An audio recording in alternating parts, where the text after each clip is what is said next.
अस्सलाम वालेकुम। SM news के साथ मैं हूं मुकद्दर रज़ा। एसएम न्यूज़ स्टूडियो में खुश आमदीद। खबरों का सिलसिला बढ़ाते हुए खबर शामिल करते हैं कराची से।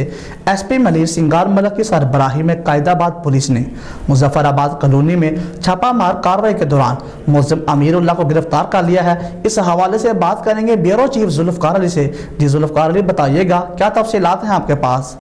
जी बिल्कुल, इस हवाले से एसपी मलिर संघार मलिक का कहना था कि एसएचओ कायदाबाद अमीन खोसो ने पुलिस पार्टी के हमरा मुजफ्फराबाद कॉलोनी में एक छापामार कार्रवाई की। उन्हों का कहना था कि छापामार कार्रवाई के दौरान डकैती की मतअद्दद वारदातों में मुलव्वस मुलज़म अमीरुल्लाह को गिरफ्तार करके वारदातों में इस्तेमाल होने वाला असला बमा एमुनेशन बरामद कर लिया है। एसएचओ कायदाबाद अमीन खोसो का कहना था कि मुलज़म अमीरुल्लाह कायदाबाद शाह लतीफ़ समेत मलीर के दीगर इलाकों में छीना झपटी की वारदातों में मुलव्वस था। एसएचओ का बताना था कि गिरफ्तार मुलज़म आदि मुजरम है और पहले भी गिरफ्तार होकर जेल जा चुका है।